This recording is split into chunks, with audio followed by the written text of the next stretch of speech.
บัวทุกดอกไม่ได้บอกถิ่นที่เกิดแต่บัวนั้นประเสริฐเลิศหนักหนาบัวเติบโตจากโคลนตมทับถมมาคนนำบัวใช้บูชาว่าสุดงามเปรียบกับคนบางคนที่ต่ำต้อยมัวแต่คอยยกตนให้คนขามส่วนคนดีมีจิตใจที่งดงามคนจะตามนิยมชมเช่นบัวขอนอบน้อมแด่พระรัตนตรัยขอถวายความเคารพพระมหาเถรานุเถระเจ้าคณะพระสังฆาธิการกุตนกุองค์ขอเจริญสุขเจริญปอนพ่อแม่ศรัทธาตั้นสาธุชนพุทธบริษัททั้งหลายที่เปิดเครื่องรับฟังตั้งขึ้นสถานีวิทยุ 96.00 เมกะเฮิรตซ์วิทยุเพื่อพระพุทธศาสนาและจริยธรรมจังหวัดเชียงใหม่ของคณะสงฆ์จังหวัดเชียงใหม่จังหวัดที่มีพระพุทธศาสนาเป็นศาสนาประจำจังหวัดญาติโยมสาธุชนพุทธบริษัททั้งหลายรายการนี้ชื่อว่ารายการโอจาภาษาธรรมกับเมืองล้านนาอาตมภาพพระครูเมธีสุตากรหรือพระมหาสมบัติชวนเมธีเจ้าวาดวัดผาบ่องมังคลารามนามมงคลในเขตกำแพงเมืองจันไนติดกับวัดพระสิงห์หลวงนำรายการประพบญาติโยมสาธุชนพุทธบริษัททั้งหลายสัปดาห์หนึ่งกว่า3 วันคือวันจันทร์วันอังคารและก็วันพุธวันจันทร์วันอังคารประพบกันตั้งแต่เวลาบ่ายโมงจนถึงเวลาบ่าย2 โมงส่วนวันพุธนั้นประพบกันตั้งแต่บ่าย3 โมงถึงบ่าย4 โมงปะกันวันนี้เราก็มาประพบกันตรงกับวันจันทร์ที่17พฤศจิกายน2568วันนี้บทข้าวของโต๊ะลุงวัดดอนใจจะต้าหัวได้แต่งเพื่อเป็นกำลังใจให้กับญาติโยมสาธุชนพุทธบริษัททั้งหลายตมาภาพได้ขอได้นำบทข้าวนั้นมานำเสนอให้ญาติโยมทั้งหลายเพื่อจะได้เป็นกำลังจิตกำลังใจแก่ญาติโยมต่อไปวันนี้ตุลุงวัดตาหัวดอนชัยได้แต่งบทคร่าวไว้ว่ามาถึงวันจันทร์ตื่นกันแต่เจ้ารีบลุกเตอะเจ้ามุ่งเข้าสู่การขอให้วันนี้โชคดีหมานใจแจ่มใสเบิกบานวันจันทร์แล้วเจ้าแป้งใจสบายอย่าได้โศกเศร้าตั้งใจทำงานอย่าคร้านอดทนขันแข็งออกแหงอย่าการจิตใจมุ่งสู่เรื่องงานสีเหลืองงามล้ำดูดีแสนหวานจิตใจเบิกบานสำราญชอบสู้สำราญชอบสู้บทกลอนนี้เป็นบทกลอนที่มีความหมายว่าให้ลูกกันเนอตอนนี้ก็บ่ายโมงไปแล้วพักผ่อนกันในช่วงเมื่อตอนนี้ก็เป็นเรียกว่ายกที่2ของการย้ายงานไม่ใช่ยกที่2ของการชกมวยแต่ว่ายกที่2ของการที่ให้ได้ต่อสู้กับการกับงานต่อไปในช่วงนี้ก็อากาศก็จะว่าร้อนก็ร้อนไปหน่อยแต่ว่าเรื่องอุปสรรคด้านฝนฟ้าฝนก็คงจะน่าจะเสี่ยงไปละก็ภาวนาก็เสี่ยงตั้งหมื่นละหลังจากที่ได้อะไรหาให้ฝนตกมาก็ในช่วงแรกๆกันเมินเข้าก็อย่างว่านะกินน้ำพริกถ้วยเก่าถึงวันก็รู้สึกว่ามันใกล้มาได้มันจะเสี่ยงไงไปที่ไหนเป็นซึกซักจะแจ๊ะแม่ลำบากลำบนในการเดินทางตอนนี้ก็คงจะสุดจะเสี่ยงกันละสำหรับภาคเหนือของเฮาแต่ว่าก็บ่แน่อาจจะมีตกมาประปรายอยู่เพราะว่าเดี๋ยวนี้กับสมัยแต่ก่อนนี้ก็มันเหมือนกันญาติโยมทั้งหลายเพราะว่าเหตุการณ์ต่างๆโดยเฉพาะเรื่องของธรรมชาตินั้นมีการเปลี่ยนแปลงไปจนหนักขึ้น ทั้งนั้นทั้งนี้ก็มาใจภัยที่ไหนที่ทำให้ธรรมชาติมันเปลี่ยนแปลงก็คือมนุษย์คนเรานั่นเองทั้งหลายก็เกิดจากที่เราทั้งหลายตัดไม้ทำลายป่าพ้องเผา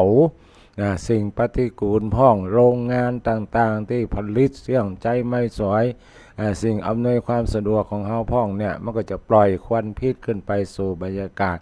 ควันเหล่านี้ก็จะไปทำลายชั้นบรรยากาศที่มันเหมือนตะข่ายกรองเอาความร้อนก็ดีกรองเอาโดยเฉพาะเรื่องความร้อนเนี่ยมันหมดไปนะสิ่งที่มันเคยกรองเอาไว้มันก็โดนไฟหรือว่าโดนความร้อนมันแผดมันเผาไปกระทำให้บรรยากาศนั้นมีการเปลี่ยนแปลงทั่วโลกฉะนั้นฤดูกาลต่างๆก็เลยเปลี่ยนแปลงไปโตยนะฝนก็ตกไม่ได้ก็ตกหนาวก็หนาวไม่ได้ก็หนาวทะเลทรายฝนก็ตกอยู่เป็นต้นมันเปลี่ยนแปลงไปหมดญาติโยมสาธุชนทั้งหลายเขาก็ต้องไปโทษธรรมชาติละก็ต้องโทษตัวเราท่านทั้งหลายละเนี่ยกันคนน้อยเนาะก่อกองไฟเห็นน้อยนะเขาเกิดมาน้อยเดียวมันได้ไปเป็นยังเนี่ยคนนั้นก็ก่อทำน้อยคนนั้นก็ก่อทำน้อย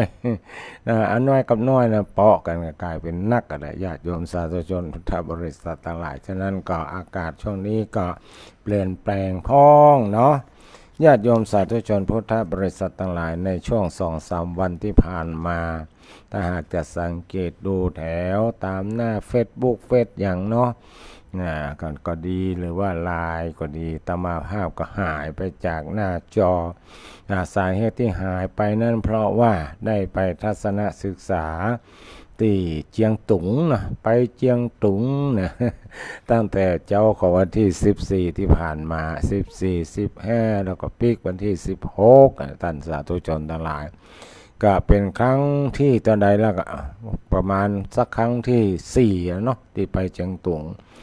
ครั้งแรกนั่นก็ไปแบบหมูเนี่ยเสี่ยงไปติดตามหลวงพ่อวัดป่าแพ่งไปพ้องหลวงพ่อวัดตะไคร้หลวงพ่อ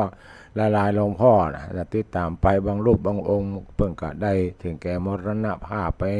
เรียบร้อยแล้วเนาะก็ไปในช่วงนั้นก่อนหนตั้งก็ยังไม่ค่อยดีเตื้อนะสมัยก่อนแต่ปัจจุบันนี้ก็อย่างที่คนที่เป็นเคยไปบ่อยๆเพื่อนก็บอกว่าถึงแม้มันจะบดีนะแต่มันก็ดีในระดับหนึ่งตั้งแต่เป็น20 ปีที่ผ่านมานี่ละนะก็สภาพถนนหนทางก็ยังเหมือนเดิมอยู่ก็คือมีการลาดยางเรียบร้อยแหละแต่ว่าในปีที่ผ่านมานั้น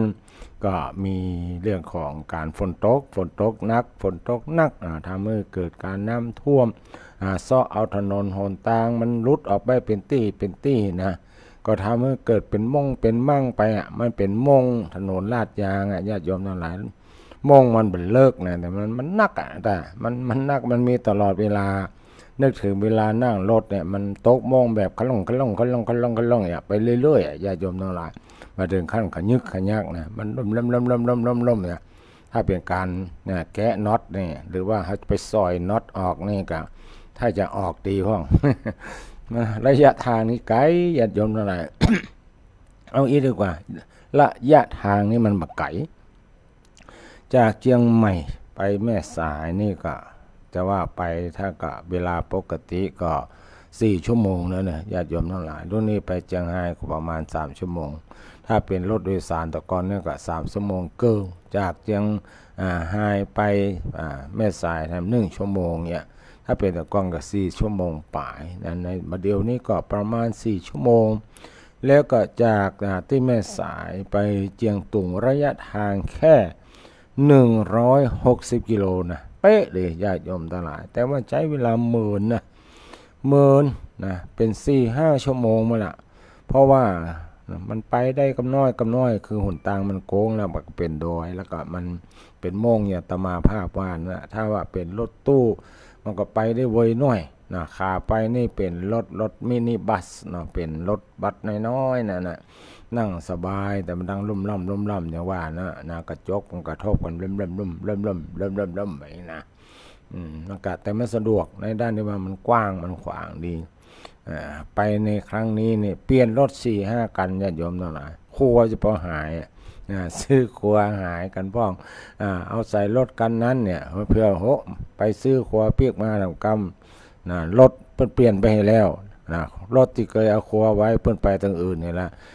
เพิ่นก็เกิดว่าเพิ่นเอาครัวมาใส่ให้หมดแล้วบางทีบางครั้งเวลาเราเอาครัวไว้เนี่ยเนาะบางคนก็กลัวครัวหายเอาครัวไปซุกจอกกันหน่อยนี่หน่อยแต่คนที่เพิ่นเก็บออกมาเพิ่นบ่ฮู้ว่าเอาไปซ่อนจอกนั้นจากนี้เพิ่นเอาที่หันเนี่ยมาใส่รถสำคัญนึงมันก็เลยลายตนลายรูปกับครัวหายญาติโยมทั้งหลายอันนี้ก็เรื่องเป็นเรื่องของการเดินทางจริงๆแล้วก็อยากจะให้ญาติโยมที่เคยได้ไปแอวนะไปพอนะเราจะเมารถกับไปทำบุญกับสะเตื้อมาได้ทำบุญแบบเจาะจงว่าวัดใดนะ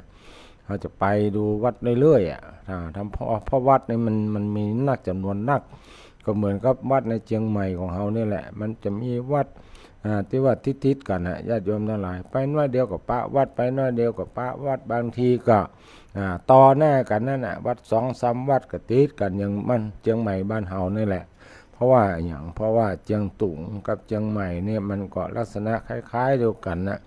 หลายวัดหลายว่าก็เป็นวัดวาอารามที่สร้างในสมัยพญาเมืองรายเนาะพญาเมืองรายพระเจ้าเมืองเชียงใหม่ของเฮาเนี่ยได้ส่งลูกส่งหลานไปปกครองในเมืองเชียงตุงได้ไปสร้างวัดวารามต่างๆบอกว่าวัฒนธรรมประเพณีต่างๆเป็นบ้านจองห้องหอกาเนี่ยก็มีความคล้ายคลึงกับเชียงใหม่บ้านเฮาฉะนั้นหลายคนบอกว่าอยากจะหันเชียงใหม่ย้อนหลังไป50-60 ปี100 ปีก็ลองไปพอที่เมืองเชียงตุงเตอะบอกว่าจะเป็นบ้านจองห้องหอต่างๆแต่ว่าประเดี๋ยวนี้ก็มีการพัฒนาเปลี่ยนแปลงไปเนาะบ้านเก่าๆที่ว่าเปิ้นมุงด้วยดินขอสมัยเก่าๆนี่ก็เริ่มจะหายไปบางหมู่บ้านนี่ก็จะเหลือสักครึ่งนอกจากนั้นก็จะเป็นบ้านที่เป็นแปลงแบบสมัยใหม่ญาติโยมทั้งหลายอย่างบ้านเฮาเนี่ยแหละเนาะมีแต่สร้างเป็นตึกเป็นรามอย่างไปอาจจะเป็นอนุรักษ์ไว้ก็มีก็อย่างว่านะเวลาเตียวเนาะก็เหมือนบ้านเฮาในสมัยก่อนนะเตียวดังไปทั่วอาดเอ็ดนะถ้าเป็นบ้านไม้แต่ว่าถ้าเป็นบ้านปูนเนี่ยสมัยบัดเดียวมันก็จะดีอย่างมันเตียวมันบัดดังแล้วมันก็เย็นแล้วมันแก้ร้อนได้ดีนะแต่ว่าถ้าเป็นบ้านสมัยก่อนก็ยังว่านะปวกพ่องยังพ่องก็ความวุ่นวายไปอันนี้ก็เป็นสิ่งที่อาตมาภาพได้ไปก็ไปแอววัดวารามต่างๆเนาะก็เริ่มต้นที่ไปวันแรกเขาลวดไปหนองตุงหนองตุงนี่เป็นหนองประจำเจียงตุงนั่นแหละชื่อมันจึงว่าตุงก็คือหนองตุงก็เป็นหนองที่อยู่ในกลางเมืองเป็นหนองขนาดใหญ่มีความสะอาดสะอ้านดีญาติโยมทั้งหลายมีความสะอาดสะอ้านดีหนองตุงแวดหนองตุงก็มีวัดวารามต่างๆต่อจากนั้นในวันที่2เขาก็ไปไหว้พระตามวัดต่างๆยกตัวอย่างจริงๆแล้วไปหลายวัดนะญาติโยมทั้งหลายบางทีบางครั้งก็เป็นวัดเดิมๆที่เราเคยไปนั่นแหละก็ไปแล้วมันก็บ่ใกล้เนาะมันมีความรู้สึกว่ามันเป็นวัดที่บัดใจในจังหวัดเฮาอย่างก็ตามที่มันอยู่ใกล้ตัวเฮานะเฮาจะบ่ให้ความสำคัญนั่นน่ะแต่ถ้าหากว่าเป็นบ้านอื่นเมืองอื่นนะเฮาจะให้ความสำคัญยกตัวอย่างเช่นแจ้งเมืองบ้านเฮาเนี่ยหรือว่ากำแพงเมืองบ้านเฮาจริงๆมันมีความงดงามขนาดนักนะถ้าเป็นชาวต่างประเทศเนี่ยถ้ามีโอกาสได้ถ่ายกำแพงเมืองก็ดีถ่ายแจ้งเมืองแจ้งใดแจ้งหนึ่งของเมืองเชียงใหม่เนี่ยมันจะเป็นภาพที่สวยงามเป็นภาพที่ประทับใจแต่บางคนบ้านเฮาเนี่ยใครให้ความสำคัญตัวใดเป็นมันลักษณะเหมือนกับว่าใกล้เรือกินด่างหรือเนี่ยประมาณนั้นมันอยู่ใกล้ๆอย่างที่มันอยู่รอบๆตัวเฮามันคิดว่าถ้าไปของกินนั่นก็ต้องบอกว่ามันมีหั่นบ่ต้องฟังกินมาเตื้อไปกินอย่างอื่นก่อนเนี่ยมันต้องมีในตู้เย็นนั่นแหละบ่ต้องฟังกินเตื้อนะมันต้องมีขอบรั้วของเฮาละมีในส่วนของเฮาเนี่ยบางทีบางครั้งหันมาได้ก็มีความรู้สึกก่ายไปละเป็นต้นนั่นแหละแต่พอไปปะอย่างสิ่งใหม่ๆซึ่งบ่ได้ค่อยเหมาะค่อยงามกว่าสิ่งที่เฮามีแต่เฮาอาจจะให้ความสำคัญกับมันนักอย่างเช่นประตูเมืองก็อย่างกาเมืองเชียงตุงเป็นประตูเมืองน้อยๆแต่เวลาเอาไปถ่ายรูปแล้วก็มีความปลื้มปิติม่วนใจว่าได้ไปถ่ายรูปเป็นสัญลักษณ์ว่าได้ไปมาแล้วเด้อประมาณนั้นเรียกว่าจำนนกันด้วยหลักฐานนี่นะเนาะ ยกตัวอย่างที่ไปก็มีวัดอินบุพารามเนาะก็เป็นวัดในเมืองเชียงตุง อำเภอเชียงตุงรัชฉานประเทศพม่าวัดอินบุพารามนะชื่อสำอย่างหนึ่งบุพารามก็ชื่ออย่างวัดสวนดอกบ้านเฮานะบุพารามรามแปลมาจากคำว่าอารามอารามแปลว่าที่อยู่นั่นแหละบุพาคือดอกไม้นะอย่างวัดสวนดอกบ้านเฮานี่ก็คือวัดที่มีเป็นอุทยานดอกไม้ของพระราชาในสมัยก่อนนะแล้วก็ยกขึ้นวัดอินบุพารามสร้างขึ้นราวรัชสมัยพระยามังรายกษัตริย์แห่งล้านนาในช่วงพุทธศตวรรษที่19เป็นวัดที่สำคัญได้รับการบูรณะปฏิสังขรณ์มาทุกยุคทุกสมัยการบูรณะครั้งสุดท้ายได้จารึกบนฐานเจดีย์ราวพ.ศ. 2464ชื่อของวัดอินในระยะแรกเรียกว่าวัดป่าเผิว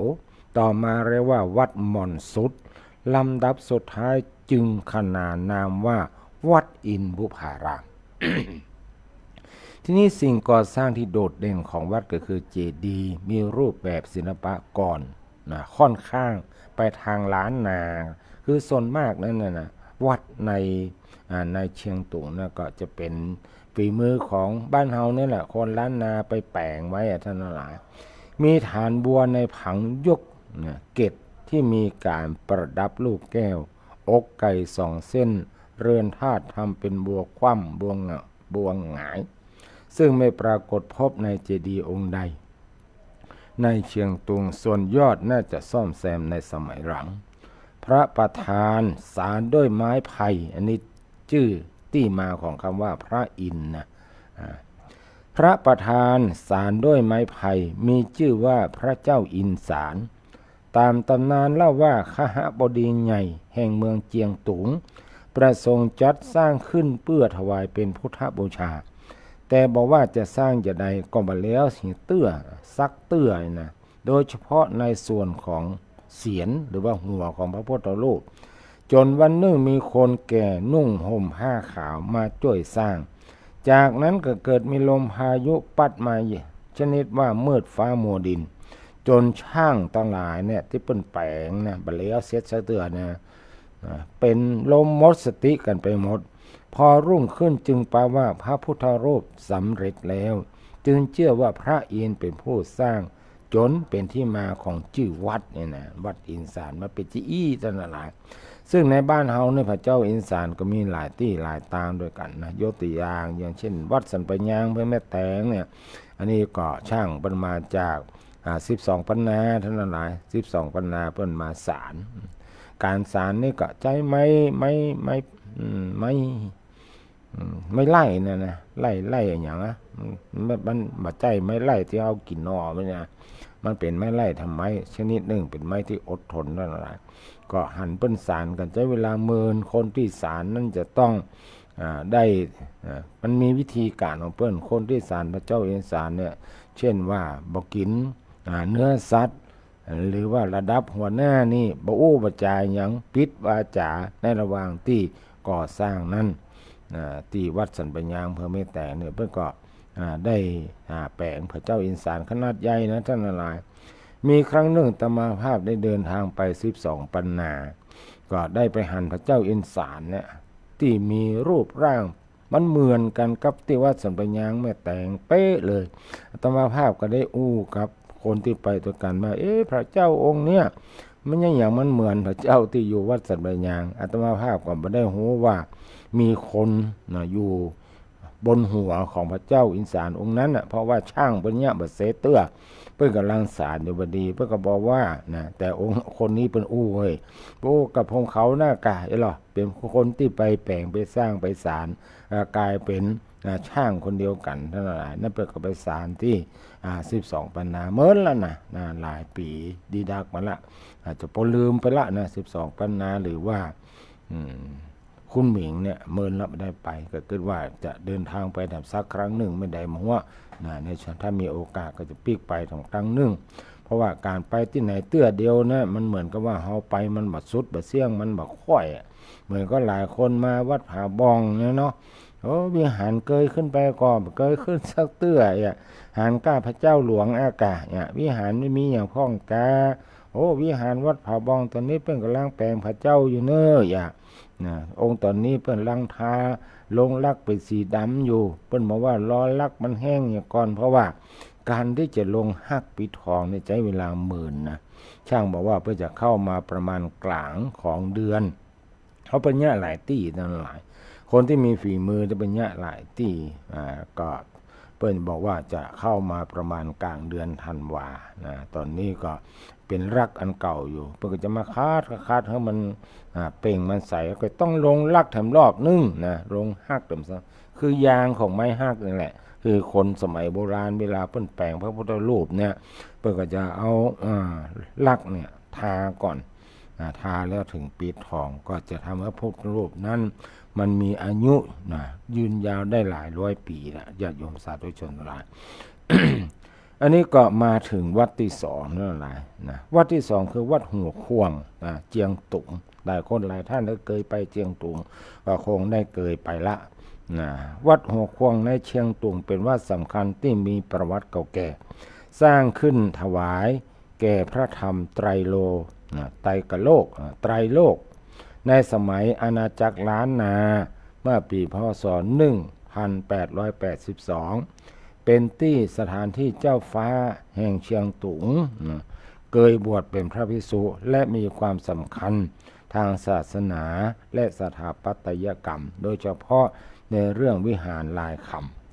ประวัติความเป็นมาการสร้างวัดเนี่ยวัดหัวควงนะไม่ใช่วัดหัวควงบ้านเฮานะบ้านเฮาก็มีเนี่ยวัดหัวควงนะอยู่ที่ประตูจังเผือกน้ำจันหลายวัดหัวควงสร้างขึ้นพร้อมกับการเผยแพร่พระพุทธศาสนาจากอาณาจักรล้านนาก็คือจากเชียงใหม่บ้านเฮานี่แหละท่านหลายหรือว่าจาก8จังหวัดในภาคเหนือนี่แหละไปยังเชียงตุงครั้งแรกเมื่อปีพ.ศ. 1882โดยพระเจ้าผายูได้ทรงพระราชโอรสคือพระเจ้าพันตูหรือพันตนบ่ฮู้ไปปกครองเมืองเชียงตุงพร้อมกับพระมหาเถระอีก4รูปหนึ่งในนั้นคือพระบรมไตรโลกซึ่งได้สร้างวัดนี้ถวายความสำคัญในอดีตวัดนี้มีความสำคัญอย่างยิ่งในเชียงตุงโดยเฉพาะเป็นสถานที่เจ้าฟ้าเชียงตุงทุกพระองค์ทรงผนวดเป็นสามเณรหรือเป็นพระภิกษุที่นี้ความเชื่อมโยงกับล้านนาวัดหัวควงมีความเชื่อมโยงในทางวัฒนธรรมและสถาปัตยกรรมแบบกับล้านนาอย่างชัดเจนโดยมีการสร้างวิหารลายคำแบบเดียวกับวิหารลายคำในล้านนาท่านหลายนี่เพราะว่าเมืองเชียงตุงและเมืองเชียงใหม่เนี่ยมีความสัมพันธ์อันดีกันมายาวนานโดยเริ่มจากสมัยพญามังรายที่สร้างเมืองเชียงตุงขึ้นเป็นเมืองหน้าด่านของล้านนาและต่อมามีการสร้างเครือญาติกันกับฝ่ายมีการอภิเษกสมรสระหว่างเจ้านายทั้งสองเมืองซึ่งส่งผลให้เกิดการสืบเชื้อสายที่ต่อเนื่องในอดีตความสัมพันธ์ทั้งสองเมืองนั้นก็แน่นแฟ้นดีมีช่วงที่สงบและมีการขัดแย้งกันและภายหลังเมื่ออาณาจักรล้านนาเสื่อมลงเชียงตุงก็มีอิทธิพลต่อเชียงใหม่ในด้านวัฒนธรรมและผู้คนเมื่อรูนมาก็พอดีก็ไปมันขึ้นอยู่กับประเทศพม่าเนาะก็เลยไปเป็นอาณานิคมของพม่าไปเหียนะในช่วงของอังกฤษเข้ามายึดนะท่านทั้งหลายที่นี้การปกครองของคณะสงฆ์ในเมืองเจียงตุงเนี่ยนะท่านทั้งหลายก็จะมี4ลำดับนะว่าคนที่เป็นพระเป็นเจ้าบวชมาเนี่ยจะได้มียศมีตำแหน่งอย่างพ้องก็จะมีความแตกต่างกับบ้านเฮาก็เริ่มจากว่าพระสงฆ์ขั้นตอนในการพระสงฆ์ที่ทำคุณงามความดีเป็นผู้มีศีลมีธรรมมีสมาธิปัญญานั่นนะถ้าหากว่ามีพรรษา30 พรรษาถ้ามีอายุ30 วาษา10บวชมา10 ปีขึ้นไปเนี่ยจะได้เป็นพระสวามีนั่นพระสวามีบ้านเจ้าว่าสวามีสมาแต่พ พระสวัสดินะสวัสดิสวัสดิพระสวัสดินะเป็นว่าสวัสดินี่คนตุเจ้าที่มีอายุ30 วา30 ปีขึ้นไปเป็นพระสวัสดินะเป็นสวัสดินะอันนี้ส่วนนะพระที่สองนั่นก็คือพระสงฆ์ผู้ทรงวัยวุฒิและคุณวุฒิคือมีวัยและก็ความรู้และก็มีศีลสมาธิปัญญาเป็นผู้มีอายุตั้ง35 ปีขึ้นไปว่า35 ปีขึ้นไปอันนี้เปิ้นคือเป็นพระสวามี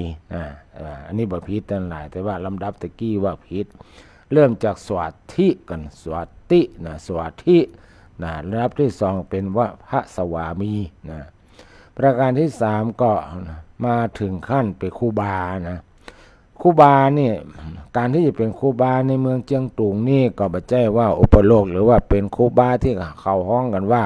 สมมุติกันขึ้นมาหรือว่าเป็นครูบาอุกแก๊ดอย่างที่เพิ่นว่ากันขึ้นมานะ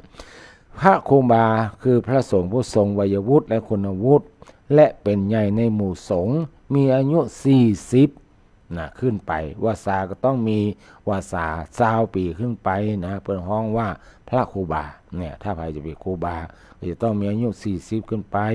และมีวาสา20ขึ้นไปคือบวชมาได้20 วาสานี่เป็นครูบาสุดท้ายนี่เป็นสมเด็จพระอาจยธรรมสมเด็จพระอาจยธรรมคือพระสงฆ์ผู้ทรงอำนาจตามพระธรรมวินัยและเป็นใหญ่สุดในหมู่พระสงฆ์เป็นผู้มีอายุ70 ปีขึ้นไปวาสา50 ปีขึ้นไปทั้งหลายมีวาสาอยู่ที่50 ปีแล้วก็มีอายุ70 ปีขึ้นไปทั้งหลายนี่ถึงจะได้เป็นพระอาจยธรรมเนาะพระอาจยธรรมนี่ไหนฮะ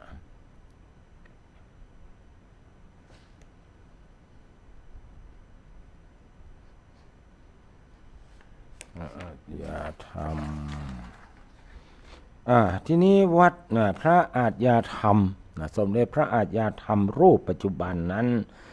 ท่านก็อยู่วัดราชฐานหลวงเชียงยืนเป็นวัดที่เจ้าฟ้าเชียงตุงได้ให้การอุปถัมภ์และเป็นที่บวชจำพรรษาของเจ้านายหลายพระองค์เช่นเจ้าสายเมืองเป็นต้นปัจจุบันก็ยังเป็นที่สถิตของสมเด็จพระอาจยธรรมคือพระเจ้าใส่แก้วเขมะจารีประมุขสงฆ์ของเชียงตุงฝ่ายไตขืนโดยอันนี้ก็คณะอาตมาภาพก็ได้ไปไหว้สมเด็จอาจยธรรมก็คือวัดเจียงยืนนี้ก็ไปไหว้เปิ้นก็ออกมาต้อนรับดีนะญาติโยมทั้งหลายเปิ้นก็มีสุขภาพแข็งแรงอยู่ตอนนี้อายุดูเหมือนจะ100 กับ 1 ปี100 กับ 1 ปีซึ่งหลายคนนั้นเวลาไปไหว้สมเด็จอาจยธรรมสิ่งที่เขาจะถามก็ว่าอายุต่อใดล่ะนี่อย่างต้องแข็งแรงเนี่ยจะส่วนมากไป100 คณะก็จะถาม100 คณะทีนี้พอคณะหมู่เฮาไปนี่เปิ้นบ่ต้องเฮาบ่ตันได้ถามเนี่ยแต่เปิ้นจะบอกว่าเนี่ยเฮานี่นะอย่างหรอเรานี้หรือว่าเปิ้นว่าอย่างใดฮู้ลืมไปละเปิ้นจ่าตัวเปิ้นเป็นจะใดว่าบ่กินผงชูรสมานะ50 กว่าปีแล้วเนอะเนี่ยบ่กินผงชูรสเลิกกินผงชูรสมา50 กว่าปีเท่าไหร่เพราะฉะนั้นก็เป็นข้อคิดที่เราได้ในการไปกราบไปไหว้ไปขอพรกับสมเด็จอาจยธรรมเมืองเจียงตุงว่าเปิ้นมีอายุยืนเพราะเปิ้นบ่กินผงชูรสซึ่งจริงๆแล้วถ้าเปรียบไประหว่างคนบ้านเฮากับคนเจียงตุงเนี่ยผงชูรสเนี่ยแบบที่บ้านคนในเมืองเจียงตุงเนี่ยเปิ้นถือว่าเป็นสิ่งที่ขาดบ่ได้นะในแต่ละบ้านเนี่ยเปิ้นฮ้องว่าเกลือหวานนะมันจะมีเกลือหวานกับเกลือเค็มในขันโตกเนี่ยมันจะมีถ้วยน้อย2 ถ้วยอันนี้เกลือหวานอันนี้เกลือเค็มเนอะอันนี้เกลือหวานเนี่ยเกลือหวานกับผงชูรสนั่นแหละเพื่อจะกินกันเป็นอาจีนเลยนะกินเป็นอาจีนเลยเป็นเรื่องปกติไป แต่ว่าสมเด็จอาจยธรรมเปิ้นก็ได้มาบอกกับหมู่เฮาท่านทั้งหลายที่ไปเข้าเฝ้าเปิ้นนี่เถอะเนาะไปกราบไปขอพรกับเปิ้นก็บอกว่าที่มีอายุยืนยาวประมาณนั้นน่ะเปิ้นคงจะบอกว่าอย่างนั้นแหละแต่เปิ้นจะบอกเพียงว่าเปิ้นมากินผงชูรสมา50กว่าปีแล้วเนอะประมาณนี้ก็ทำให้เปิ้นนั้นหน้าตาก็ผ่องใสนะหูตาอย่างก็ดีหมดก็จะมีช่วงล่างการเดินเหินนะก็จะมีคนเฟืออีกน้อยนึงเฟือน้อยๆเนี่ยนะมันจะเฟือตั้งหน้าตั้งหลังทั้งหมดกำข้างๆเปิ้นตนหนึ่งประมาณนั้นน่ะท่านทั้งหลายอันนี้ก็เป็นสิ่งที่ได้ไปแอวในที่ผ่านมาตะคืนเมื่อตะวันนั้นเขาก็เดินทางกลับจากเชียงตุงมาก็เวลา8 โมงป่ายแต่มาถึงบ้านเฮานี่กี่โมงญาติโยมทั้งหลายก็แวะที่แม่สายน้อยนึงเนาะพอสิ่งของเล็กๆน้อยๆของฝากเล็กๆน้อยๆให้กับญาติโยมก็น้อยๆน่ะมันมีอย่างละเป็นสิ่งของโดยเฉพาะญาติโยมที่เป็นใส่บาตรเป็นประจำเนาะก็มามีของฝากเล็กๆน้อยๆเดินทางมาถึงเชียงใหม่บ้านเฮานี่ก็ดึกนักแก่เนี่ยเป็น9 โมงแหละท่านหลายกว่าจะถึงวัดผาบองนี่นะเป็น9 โมงเดินทางมาเรียกว่าเดินทางมากันทั้งวันนะระยะทางนี้บักไก่แต่ใช้เวลาเมินกว่าการเดินทางไปกรุงเทพมหานครเพราะฉะนั้นสิ่งที่น่าเป็นห่วงสำหรับญาติโยมที่มีอายุอยากจะเดินทางไปแอวเนี่ยมันก็จะลำบากในการเดินทางไปเมืองเชียงตุงแต่ว่าถ้าไปแล้วก็จะรู้สึกว่ามีความประทับใจม่วนใจมันเป็นเมืองที่มีความสงบนะมันมีความสงบมันมีไออุ่นแห่งวัฒนธรรมมีไอแห่งความเรียกว่าไอแห่งความดีไอแห่งบุญแห่งกุศลของวัดวาอารามต่างๆนะเรียกว่าไปแล้วเกิดความสบายอกสบายใจญาติโยมทั้งหลายก็อาจจะมีแถมช่วงใดช่วงหนึ่งถ้าอาตมาภาพว่างอาจจะชักชวนญาติโยมทั้งหลายไปแอวกันที่พอจะมีกำลังไปเพราะว่าใจงบประมาณนั้นว่าไปก็มานักเท่าใดเนี่ยก็ประมาณท่านละ 4,000 บาทนะเป็นทั้งค่าโรงแรมเป็นทั้งที่พักนะที่พักคือโรงแรมเนาะแล้วก็ค่ารถแถมค่าอาหารนี่ต้องคือเขาจะมีบางทีอาจจะเลี้ยงบางทีอาจจะต้องจ่ายภายใจมันคืออิสรภาพในการเลือกกินนะเวลาเราไปเมืองอื่นบ้านอื่นเมืองอื่นเราได้ไปมีโอกาสได้ไปลิ้มชิมรสอาหารในที่นั้นๆเนี่ยก็จะเป็นความประทับใจทำอย่างหนึ่งเหมือนเราไปประเทศลาวเนี่ยสิ่งที่เราจะต้องไปลองนั่นก็คือจะต้องไปกินเฝอลาวนะเฝอลาวนะไปกินส้มตำลาวถ้าไปหลวงพระบางก็ไปกินส้มตำหลวงพระบางนะเป็นต้นถ้าไปประเทศเวียดนามก็ต้องไปกินเฝอเวียดนามนะถ้าไปเมืองเชียงตุงเขาก็ต้องไปริมลองของเรื่องของข้าวหนมเส้นนะข้าวหนมเส้นหรือว่าข้าวซอยของ เมืองเชียงตุงนำมาภาพนี้ไปกินทดลองแต่ขนมเส้นส่วนข้าวซอยเนี่ยมันได้ลองแต่จริงๆแล้วมีร้านข้าวซอยที่มีชื่อเสียงในกาดหลวงนี่เป็นกาดใหญ่นะกาดใหญ่คนนักได้หลายแต่มาภาพเข้าไปกำเดียวนะก็เกิดว่าตึมหลงปรากฏว่าออกมาก็หลงถามคนเปิ้นก็บางทีก็เหมือนกับเปิ้นอาจจะไม่ได้ตั้งตัวนะคนเฮาเนี่ยจริงๆแล้วเฮาเกือบจะอู้เหมือนกันนะแต่เขาอาจจะอู้บ่ฮู้เรื่องหรือว่าเปิ้นฟังบ่ฮู้เรื่องนี่ก็สรุปบ่ได้เขาอาจจะอู้บ่ฮู้เรื่องกันได้นะเปิ้นฟังเปิ้นอาจจะบ่เข้าใจว่าตอนนี้ไปแอวกาดหลวงหลงเฮาว่าเฮามากาดหลงเฮาบอกว่าหลงจะปีกที่นี่เนี่ยไปจะใดเนี่ยอย่างท่านหลายมันเป็นกรรมที่ฟังแล้วเข้าใจยากคำว่าหลงเนี่ยกรรมขืนมันหมายถึงหลวงก็ได้เนี่ยไปไหนกาดหลงกาดหลงก็คือกาดใหญ่นั่นแหละนี่เขาจะบอกก็เปิ้นว่าเขาหลงเขาบอกโอ้ยจะปีกจะใดไปถามเปิ้นมาอาตมาภาพตอนนี้หลงจะไปทางใดเนี่ยเปิ้นก็กันพูดเรื่องประมาณนั้นเปิ้นมันอาจจะตีความหมายไปคนละอย่างเปิ้นอาจจะตีความหมายว่าหลวงเท่เขาบอกเขาอยากจะอธิบายเปิ้นว่าเขาหลง เอาจะปีกจะได้มาก็เลยแต่มันก็ไม่ยากนั่นแหละพอไปพอมาก็เลยหันหมู่เดียวกันเตียวพอดีก็เข้าใจแล้วเอาหอนาฬิกาเป็นหมายถ้าแต่เขาหลงแต่ต้องถามว่าหอนาฬิกาเมื่อนาฬิกาใหญ่ๆนั้นมีชื่อใดแล้วก็เตียวไปจุดนั้นก็ถือว่าหลงละเพราะว่ามันมีประตูหลายประตูคนนี่หลายตั้งหลายแล้วมันเป็นการใหญ่ขายสะปันมาว่าอาหารเสื้อผ้าทุกอย่างมันอยู่ที่ว่ากาดหลวงหมดนะกาดหลวงหมดแต่ว่าก็ไปกินอาหารกันไปกินขนมเส้นก็ต้องอาจจะได้กินอาหารร้านที่ว่าบักไข่ลำเท่าใดแต่ว่าเขาต้องไปกินอาหารที่ร้านบักไข่ลำเท่าใดก็เพราะว่ามันว่างเขาเป็ดตุ้เจ้าทั้งหลายร้านใดที่คนเข้านักๆนะเขาก็เชื่อในใจว่าร้านนี้น่าจะเป็นร้านอาหารที่มีความอร่อยเพราะคนพื้นที่เปิ้นหูว่า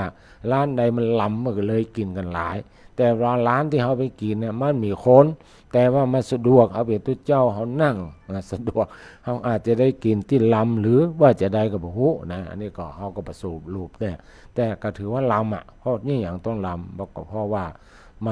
มันเปลี่ยนตี้นะมันเปลี่ยนตี้และมันมีความรู้สึกว่าเราก็ลิ้มลองอาหารต่างประเทศนะมันไม่ใช่ถูกนะแต่หลายก๋วยเตี๋ยวนี่นะถ้วยละตอนใดมันเจ้าก๋วยเตี๋ยวขนมเส้นถ้วยละ70,000เงินเด้อแน่เกือบแสนท่านหลายเกือบแสน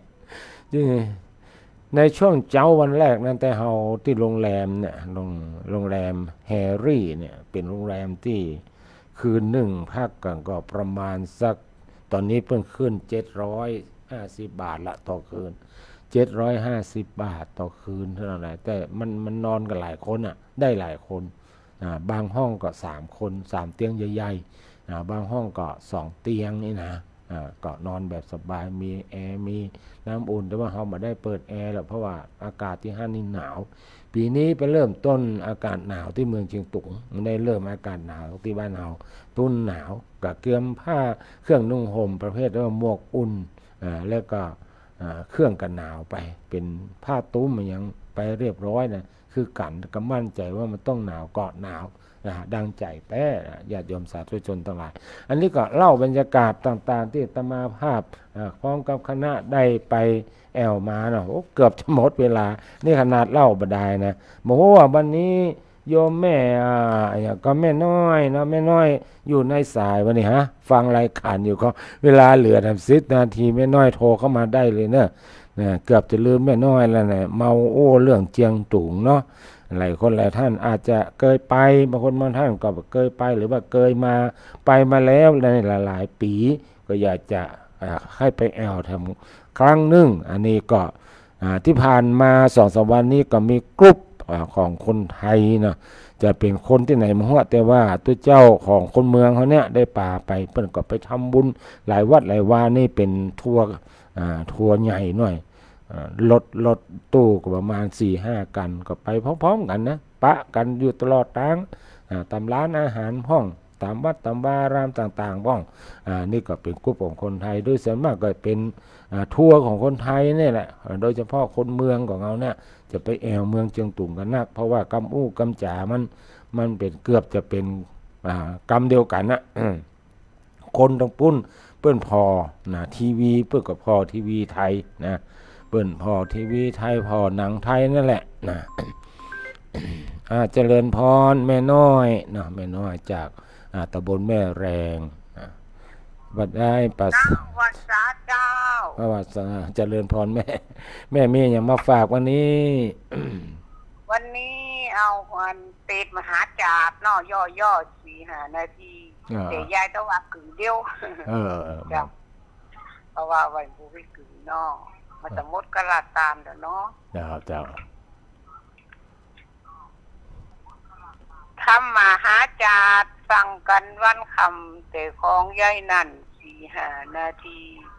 มี13กันฟังกันหูดีรับรองว่ามีเนื้อเลิงเต็มเจ้าเป็นเลิงตีย่อพ่อแม่เก่เท่าเนื้อเลิงเต็มเจ้าฟังกันได้เจ้าเนื้อนายพระเวสสันดรนี้เข้าป่าไม้13กันได้พอดี ทศพรกันเก้าบ่เสามองสีนางพุทธดีขอพรเทพเจ้าพร10ประการพรงามบ่เสาจากคุณอินตาจันฟ้ากันหิมปานโดงงามสง่าหูจ้างเผือเกี่ยวเป็นตานเวทสันดอนเต่าเมตตาคนทานหูของเป็นต้านอย่าจุกอยู่หู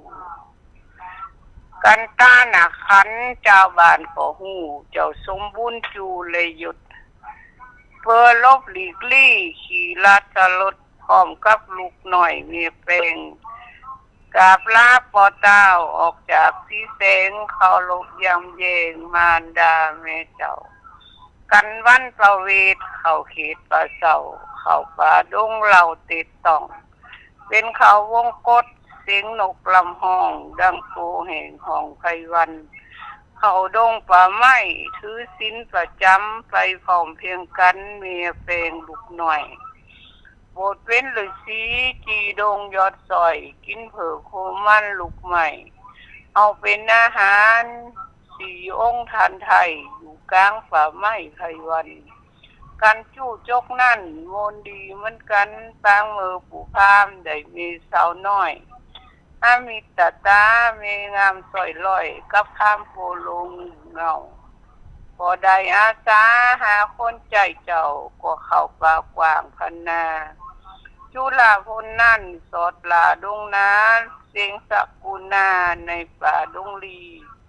พานเจตบุตรยกมือบอกจี้บอกหูตีหุนตั้งย้อนเจอคำอู่คำหวานผูข้ามยังฟันข้าวฟ้านนำผึ่งแถมเจ้ากันมาหาพ้นผูข้ามลัดเหล่าหาหรือสีเจ้าเวทสันตละเขาดงป่าไม้ไปบูดเป็นพระผูข้ามวันละเขาป่าดงไผ่ไปขอ2 ล้านมาเป็นคนใจเอาอกเอาใจอมิตตาบุบุญป่าไม้เขาดงพนาเพื่อไปสหาเวสันตละด้วยความพยายามและมุมานะขอพระเตเจ้าสลีกันหาเจ้าก็ผู้ก็ต่อทำถึงเงินนะเจ้าไหว้พระเจ้าเจริญพรอนุโมทนาบุญตัวเนอร์สำหรับแม่น้อยตลาดนัดบ้านดอนอำเภอป่าซางก็นำเรื่องของธรรมมหาจาตุเนาะตั้งแต่พระเวสสันดรขึ้นมาเรื่อยๆตอนนี้ได้เกิ่งว่าจะอันพวกนี้ก็จะต่อแถมเนาะโมทนาโยมแม่มาณโอกาสนี้โดยญาติโยมสาธุชนพุทธบริษัทต่างหลายวันนี้ในด้านธรรมะเอาอย่างมาฝากกับญาติโยมดีฮะเนาะเดี๋ยวกันเนอ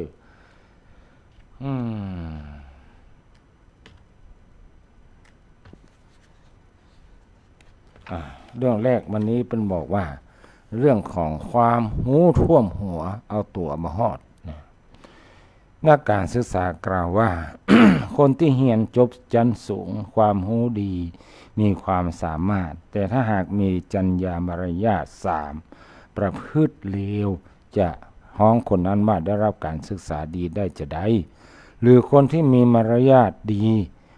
ความรู้สูงแต่บ่มีความสามารถคือบ่สามารถใช้ความรู้ที่ได้ศึกษาให้เป็นประโยชน์ได้ชีวิตอนาคตก็ย่อมจะบ่เจริญก้าวหน้าเช่นเดียวกัน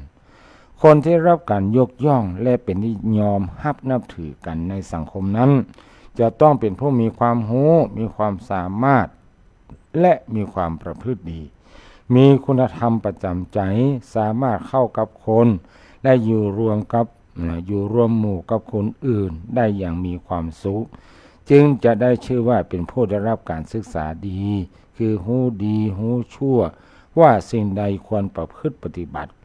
บุคคลบางคนมุ่งแสวงหาความรู้ใส่ตนเพียงเพื่อเป็นเครื่องมือแสวงหาทรัพย์โดยขาดคุณธรรมขาดจรรยามารยาทที่ดีบ่มีสัมมาคารวะวิชาความรู้ของผู้นั้นอาจจะถูกนำไปใช้ในทางที่ผิด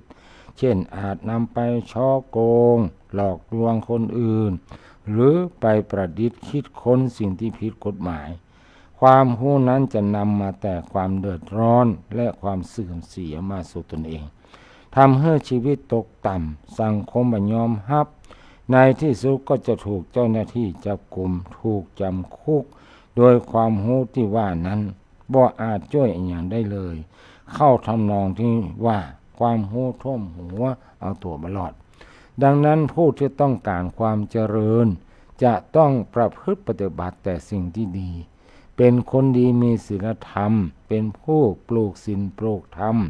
ยึดมั่นในหลักจริยธรรมเพื่อชีวิตจะนำตนไปสู่ความสำเร็จสมความปรารถนาทุกประการปลูกต้นไม้ในดินทุกถิ่นที่น้ำปุ๋ยดี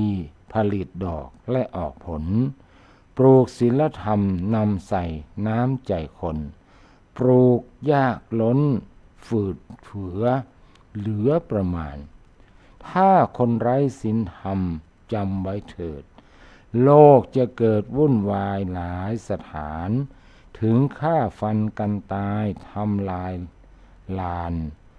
มีแต่พานชั่วผิดอนิจจาเนี่ยท่านอะไรนะนี่คือว่าความรู้ท่วมหัวเอาตัวบหอดมีความรู้นักแต่ว่า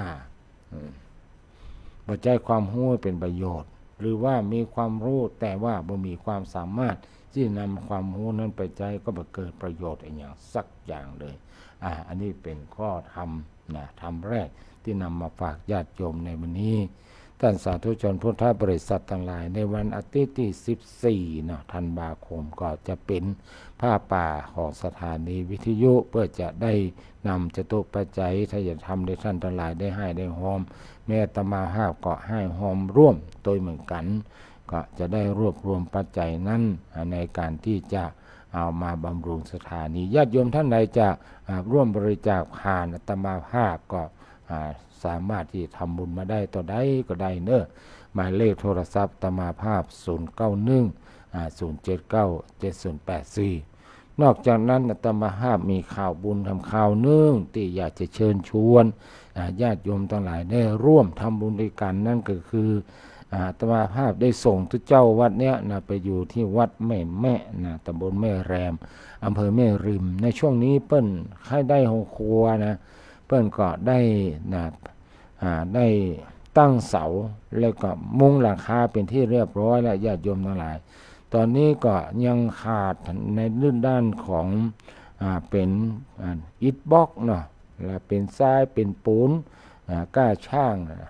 ประมาณนั้นแหละก็จะใช้งบประมาณส่วนหนึ่งก็เปิ้นก็ขอมากับอาตมาภาพว่าขอท่านอาจารย์ได้ประกาศเชิญชวนให้ญาติโยมทั้งหลายได้ร่วมกันให้กันหอมอาตมาภาพก็อยากจะให้ห้องครัวเปิ้นสำเร็จสำเร็จบ้านนี้สถาเปิ้นบ่นักบ่หลายตัวใดจริงๆแล้วก็อยากจะช่วยเป็นให้งานนี้สำเร็จทุกเจ้าเฮาจะไปอยู่หั่นเปิ้นจะได้มีโรงครัวเวลาวัดมีการมีงานจะได้ใช้โรงครัวเกิดเป็นประโยชน์นั่นก็อยากจะเชิญชวนญาติโยมทั้งหลายได้ร่วมกันเป็นเจ้าภาพต่อใดก็ได้ร่วมบริจาคกันต่อใดก็ได้จะไปสมทบทุนจะเรียกว่าจะดูแลในการก่อสร้างเองท่านหลายจะดูแลในการก่อสร้างเองเวลาช่างเพิ่นทำงานก็ดีซื้อปูนซื้อทรายซื้ออย่างเฮาก็จะได้ดูแลควบคุมในการใช้จ่ายเองจ่ายไปตามบินจ่ายต่อใดเสี่ยงต่อใดบ่ได้มอบหมายเอาท่านไปยกให้บ่ได้ยกให้ไผก็จะเป็นการผิดกว่าการพ้องยังพ้องทำให้งานล่าช้าไปห้องนั่นก็จะขอคุมงานเองจะขอในการบริหารเองนั้นญาติโยมทั้งหลายอยากจะร่วมจริงๆก็อยากให้เชิญชวนทั้งหลายมาร่วมด้วยช่วยกันมาแปลงเอาครัวตัวกันกับอาตมาภาพปูนนี่ก็แกนละ150 บาทญาติโยมทั้งหลายบล็อกนี่ก็ก้อนละ7 บาทบล็อกดินบล็อกนี่อิฐบล็อกก้อนละ7 บาทฮัลโหลแม่สมบูรณ์หอมตัวใดแม่หอมตัวใด300สาธุสาธุ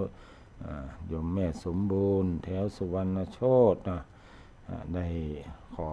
ร่วมทำบุญแปลงห้องครัวมาเป็นท่านแรกท่านแรกแม่เนอร์300 บาทโมทนามาณโอกาสนี้ตัวสาธุแม่เนอร์ โยมแม่สมบูรณ์แถวสุวรรณโชติเนาะเป็นรายแรกก็อยากให้ญาติโยมทั้งหลายนี่ก็ได้ปูน2 แกนและญาติโยมทั้งหลายเนาะจะดูแลในการก่อสร้างเองให้มันสำเร็จทั้งหลายตมาภาพนี่คือบางถ้าเราเกิดอย่างนี้เพิ่นบอกว่า